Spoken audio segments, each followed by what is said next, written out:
ಹಾಗೂ ಬೈಕ್ ಚಾಲಕರೇ ಹುಷಾರ್. ಈ ಬೇಸಿಗೆ ಕಳೆಯುವವರೆಗೂ ನಿಮ್ಮ ಕಾರಿಗೆ ಅಥವಾ ಬೈಕ್ಗೆ ಫುಲ್ ಟ್ಯಾಂಕ್ ಪೆಟ್ರೋಲ್ ಹಾಕಿಸಬೇಡಿ. ಬೇಸಿಗೆಯ ಬಿಸಿ ಹಿಂದೆಂದಿಗಿಂತಲೂ ಹೆಚ್ಚಾಗಿದ್ದು ಹೀಟ್ಗೆ ಪೆಟ್ರೋಲ್ ಟ್ಯಾಂಕ್ನಲ್ಲಿ ಪ್ರೆಷರ್ ಹೆಚ್ಚಾಗಿರುತ್ತೆ. ಈ ಸಮಯದಲ್ಲಿ ಕೆಲವೊಮ್ಮೆ ಟ್ಯಾಂಕ್ ಎಕ್ಸ್ಪ್ಲೋಡ್ ಆಗೋ ಸಾಧ್ಯತೆ ಹೆಚ್ಚಾಗಿದೆ.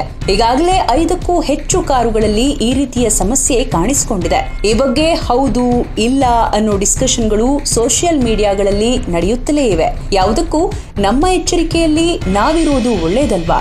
ಬೇಸಿಗೆ ಮುಗಿಯುವವರೆಗೂ ಅರ್ಧ ಅಥವಾ ಮುಕ್ಕಾಲು ಟ್ಯಾಂಕ್ ಪೆಟ್ರೋಲ್ನಷ್ಟೇ ಫಿಲ್ ಮಾಡಿಸಿ. ನೀವು ಸೇಫ್ ಆಗಿರಿ, ನಿಮ್ಮ ಗಾಡಿಯೂ ಸೇಫ್ ಆಗಿರ್ಲಿ. ದಯವಿಟ್ಟು ಈ ಮಾಹಿತಿಯನ್ನ ನಿಮ್ಮ ಆಪ್ತರಿಗೆ ಶೇರ್ ಮಾಡಿ.